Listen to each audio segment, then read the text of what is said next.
a lovely Friday morning to you all. Welcome back to CBS This Morning. I'm Harry Smith. Good morning, everybody. I'm Paula Zahn. Coming up in this half hour on the record of who we are, we're going to be talking about Martin Luther King this morning. Do our heroes belong on pedestals? We'll try and answer that question a little bit. In 4 minutes, you're going to do that? Maybe 4 minutes and 45 seconds or so. Also coming up, national correspondent Hattie Kaufman with a story of a young AIDS victim who found love in a small Idaho town. And then a little bit later on, a visit at home and an under-construction home with Sonny Bono. Let's go to the day's news now. Here's Charles Osgood. Good morning again.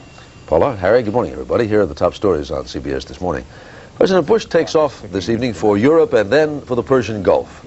And a top Soviet diplomat advises give the Gulf peace efforts one last chance. A spectacular takeoff last night for the space shuttle Atlantis. It is in orbit, but nobody's saying much about its secret military mission. You are seeing, but not hearing, these singing stars Milli Vanilli. And it turns out you weren't hearing them on their hit album either. The word this morning, it was sung by somebody else. The Midwest will be about 20 degrees colder today than it was yesterday, and it will be the East's turn to get that unseasonably mild weather. President Bush heads for Czechoslovakia tonight, his first stop on an 8-day tour to rally support for his Persian Gulf policy. Last night, Mr. Bush said his decision to reinforce Operation Desert Shield is a clarion call to Saddam Hussein. We are deadly serious about seeing you get out of Kuwait and about those hostages, Americans and others, being freed, and about the sanctity of our embassy being respected, and about the stability of the world economic system. Make no mistake about it. In an interview yesterday, Saddam Hussein said if it comes to war, he would attack all of Iraq's enemies, including Israel. Earlier on CBS This Morning, Israel's deputy foreign minister said that would be a mistake. And that country has 500 aircraft and some thousands of superb pilots. He knows what role we play, and I think so does the United States. U.S. diplomats say later this month, the U.S. hopes to circulate a UN Security Council resolution authorizing the use of force against Iraq. But the top Soviet envoy to the Middle East says Moscow wants to give diplomacy every chance to succeed.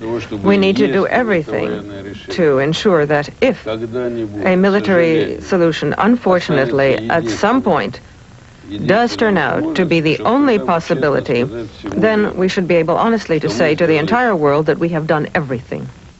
But the Soviets are not willing to wait forever. Primakov said if diplomacy does not work, then military action should be taken almost immediately. The Persian Gulf was far from Mikhail Gorbachev's mind this morning as he spoke to Soviet lawmakers. Gorbachev admitted the Soviet Union is threatened by a deepening political and economic crisis. But his promise to shake up the government was rejected by Russian President Boris Yeltsin. Yeltsin called for decentralizing the Soviet system. British Prime Minister Thatcher is on the counterattack this morning, but fellow conservative Michael Heseltine claims he is gaining ground as he fights to unseat Thatcher as party leader and Prime Minister. Next Tuesday in the House of Commons, the election will come. Yesterday, Thatcher was taunted about a pledge that she had made exactly 5 years ago. Does she recall her words at that time in which she said, by then I'll have been in power 11.5 years. The time will have come for somebody else to carry the torch. What has changed her mind?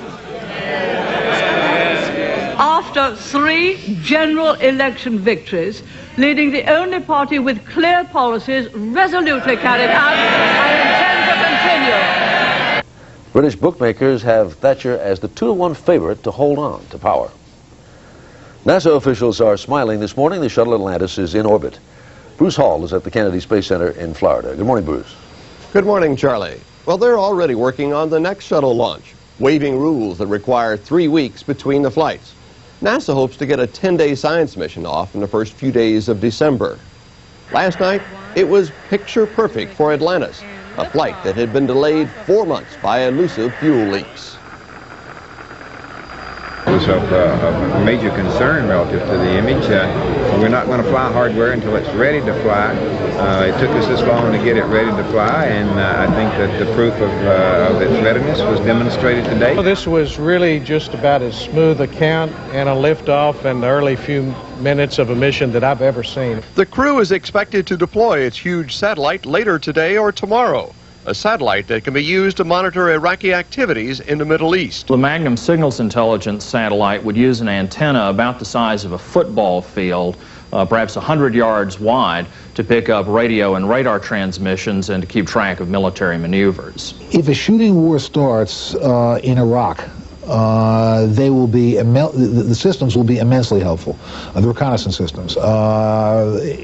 I should also say that the area that is being looked at is a photo interpreter's dream.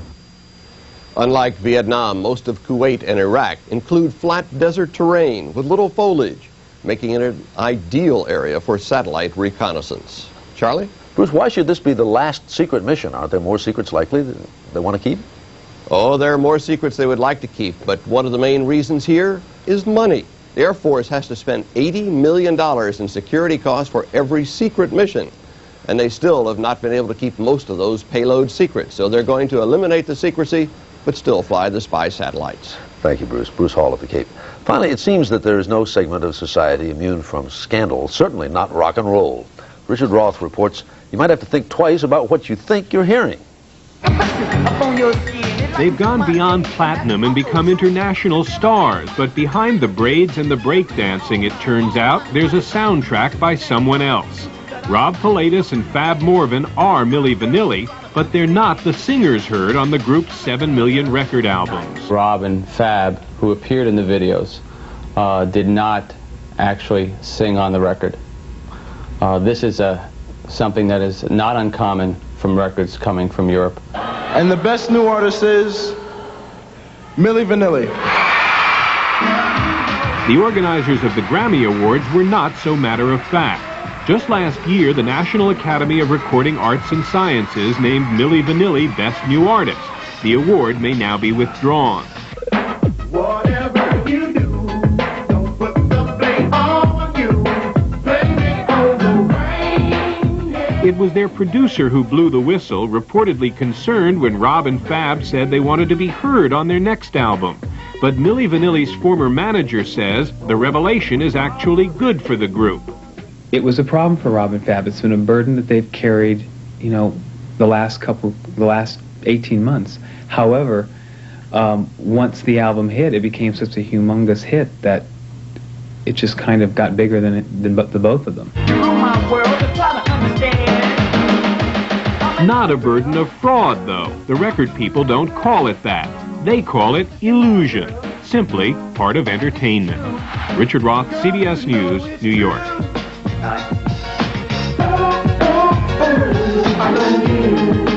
So, girl, you know it's not true.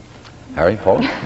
Thanks very much, Charlie. What I really want to know is who did do the singing on those Some albums. guys. The backup singers. Can we get those guys? They have a new album coming out.